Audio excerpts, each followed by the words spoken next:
नमस्कार, आमने सामने न्यूज में आपका स्वागत है। मैं हूं दीप्ति थापा। लोकसभा में रेल मंत्री मल्लिकार्जुन खड़गे ने हंगामे के बीच अंतरिम रेल बजट पेश किया। एक और जहां रेल किराए में बढ़ोतरी न होने से जनता को राहत मिली, वहीं तेलंगाना मुद्दे पर हंगामे की वजह से रेल मंत्री पूरा बजट तक नहीं पढ़ पाए। मौका था चुनावी रेल दौड़ाने का। रेल मंत्री पहुंचे थे संसद रेल बजट का पिटारा लेकर। सवाल भी कई थे जो हर बार रेल बजट पेश होने के दौरान होते हैं। लोगों को उम्मीद थी कि कई नई ट्रेनें आएंगी, वहीं किराए को लेकर भी कई कयास लग रहे थे। संसद में रेल मंत्री मल्लिकार्जुन खड़गे ने चुनावी रेल को हरी झंडी तो दे दी, लेकिन तेलंगाना का मुद्दा ऐसा गरमाया कि चलने से पहले ही मिनी रेल बजट को रोकना पड़ा। जी हां, हंगामा इतना ज्यादा था कि रेल मंत्री पूरी तरह से रेल बजट तक नहीं पढ़ पाए। काफी दिनों की मेहनत एक पल में पानी में जाती दिख रही थी, लेकिन इसका मतलब ये नहीं कि रेल बजट जनता के लिए सौगात नहीं लाया।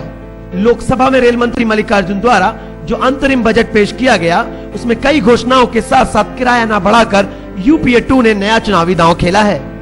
थर्ड पार्टी अगर रेल फेयर अथॉरिटी अगर बन गई तो वो ज्यादा से ज्यादा सभी लोगों का जो भी स्टेक होल्डर्स है उसमें, चाहे वो पैसेंजर्स हो, चाहे ट्रांसपोर्टर्स हो, इंडस्ट्रियलिस्ट हो, सभी लोग रिप्रेजेंट कर सकते हैं अपने अपने ग्रीवेंसेस को उनके सामने रख सकते। रेल बजट में आपके लिए क्या है खास?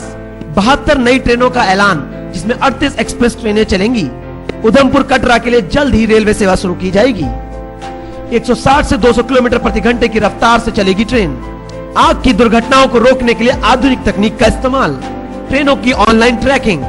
गौरतलब है कि मिनी बजट में बहुत बड़े बड़े वादे किए गए हैं। अब देखना यह है कि रेल बजट की रेल पटरियों पे कब दौड़ेगी। ब्यूरो रिपोर्ट, आमने सामने न्यूज। सफर अभी भी है महंगा। जी हां, राजधानी लखनऊ में सीएनजी के दाम घट जाने के बाद भी लखनऊ में ऑटो टेम्पो चालकों ने किराए में कोई कमी नहीं की है, जिसके चलते ऑटो चालकों और यात्रियों में नोकझोंक देखने को मिली। सीएनजी के दाम घट जाने के बावजूद सफर अभी भी है महंगा।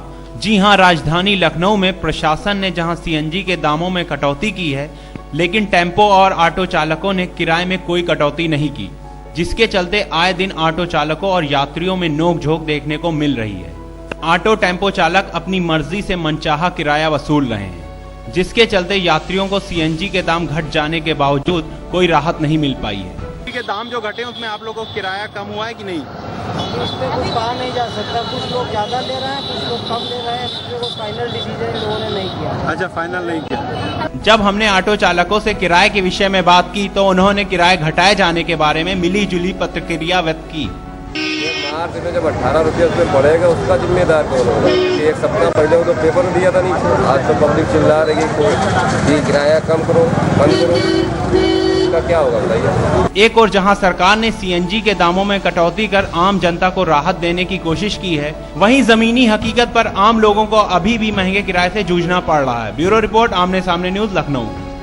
खुर्जा के इस्लामाबाद गांव में गौकसी की घटना को लेकर हिंदू संगठनों में उबाल रहा, तो वहीं बजरंग दल ने सीओ को ज्ञापन देकर आरोपियों के खिलाफ सख्त कार्यवाही की मांग की। देखिए रिपोर्ट। खुर्जा के इस्लामाबाद गांव में हुई गौकशी घटना को लेकर हिंदू समुदायों में उबाल मचा हुआ है। बजरंग दल कार्यकर्ताओं ने कोतवाली पहुंचकर सीओ को गौकशी की सूचना देकर आरोपियों के खिलाफ कार्रवाई की मांग की। इस्लामाबाद गांव के एक घर में गौकशी सूचना के बाद पुलिस ने छापा मारा।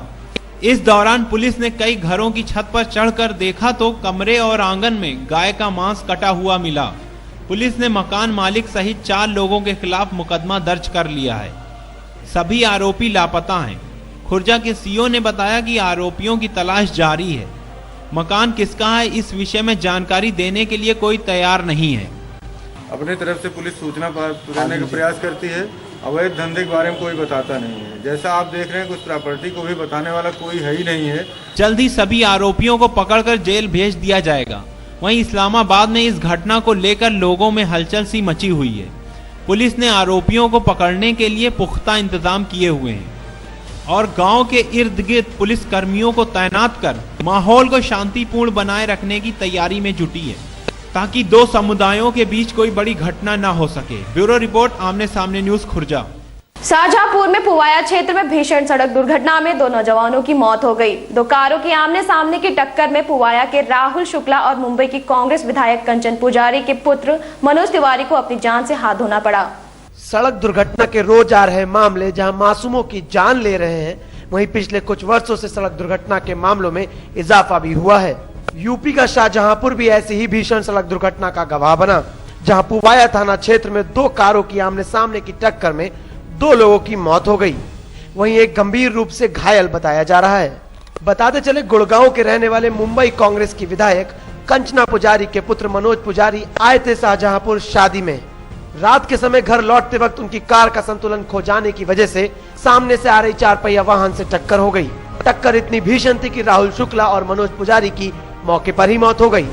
वहीं शेखर चौहान को गंभीर चोटें आई हैं, जिन्हें उपचार के लिए शहर के निजी अस्पताल में भर्ती कराया गया।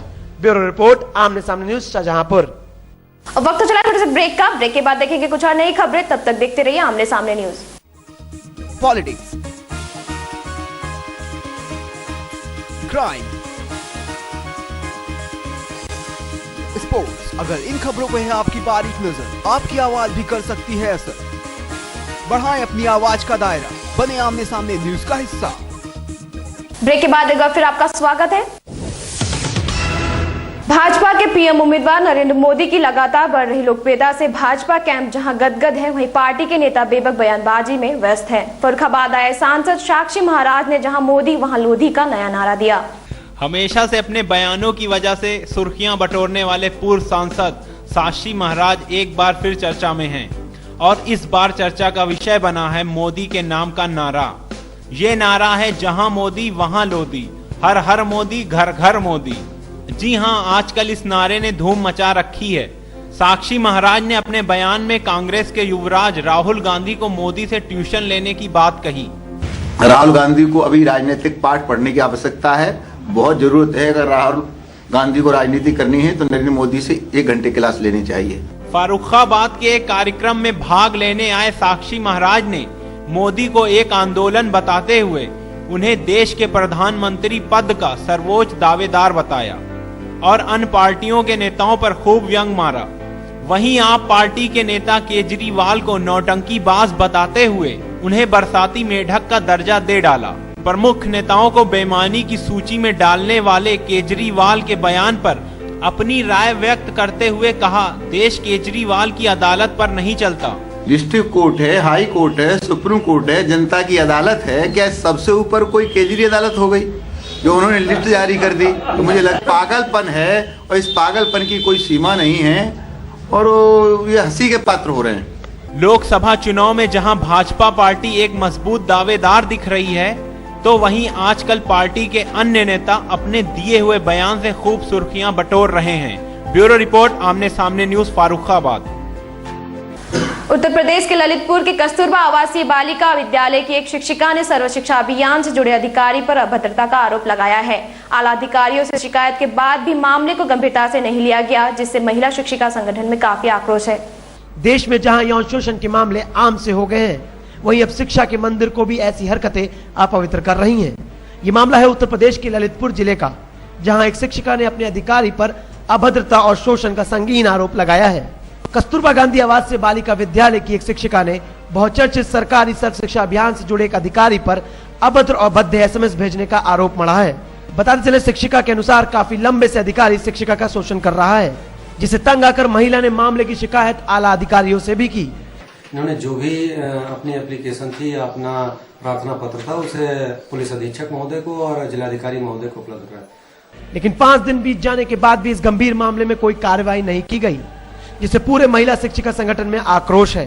डीएम साहब के हैं, SP साहब के हैं, महिला थाना बेसिक कार्यालय आप चूंकि देख रहे हैं, कोतवाली के सामने खड़े हैं, बाहर खड़े हैं, कोई कार्रवाई नहीं।